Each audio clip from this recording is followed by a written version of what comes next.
A leading human rights organization is claiming the Ethiopian government is stepping up oppression of independent journalists ahead of national elections. In a report released on Thursday, Human Rights Watch say journalists not aligned with the state-owned radio, television and newspapers are facing threats, intimidation and harassment. Now, the rights group documents the strategies used by the Ethiopian government to control independent reporting and access to information. The organization says at least 19 journalists are in prison and over 60 have fled the country since 2010. The report claims the government is trying to restrict dissident voices ahead of general elections in May 2015. Now, Human Rights Watch interviewed a number of them.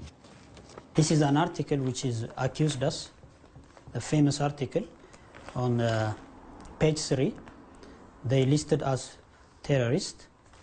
Usually, when you listed in this newspaper, especially the famous page 3, you are going to be prison. So this makes me to flee my country because I realized that I'm going to jail.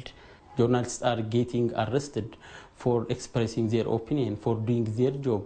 Several laws are working against the journalists. For example, we can mention the anti-terrorism law, which is totally used, to detain independent voices in Ethiopia. We were beaten, we were harassed.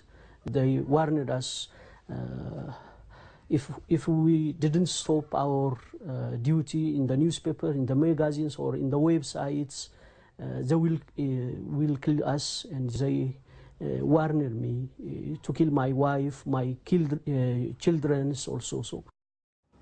Well, let's hear from the government side now. With me is Minister Councillor for Public Diplomacy and Communication, Abiy Berhane. Thanks for taking time to talk to us.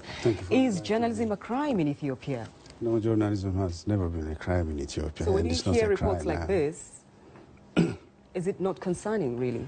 No, quite frankly, I don't believe what those people are saying, because it does not reflect the reality of what is happening in Ethiopia today. The reality of what is happening in Ethiopia today is that there are numerous media organizations, independent media organizations.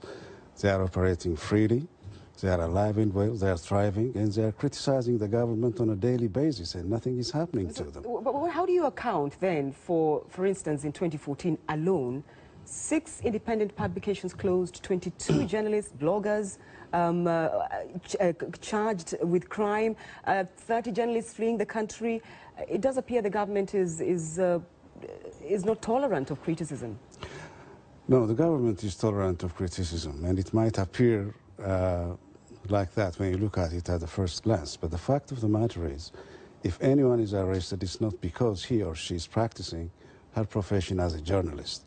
It is because some people are trying to masquerade behind the honorable profession of journalism to advance subversive agendas, and the government cannot allow that to happen. You realize this is not the first time a report like this has come out regarding press freedom in Ethiopia. That surely is smoke, really. There's a fire somewhere, isn't it? Well, we have seen similar reports in the past, especially from Human Rights Watch. We are once again disappointed that they don't reflect the reality of what is happening on the ground.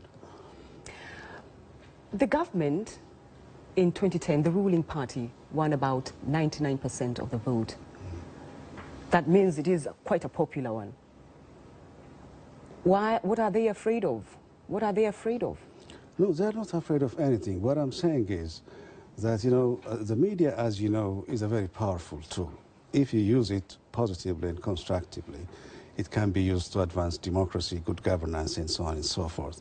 At the same time, if you use the media negatively, as was the case in Rwanda, for example, it can be used to incite violence, ethnic-based violence, religious-based violence, and the government doesn't want to allow that to happen, because it's a very dangerous thing, and there's already a precedent in Rwanda that we have to learn from, and that's exactly what we're trying to avoid. By jailing journalists?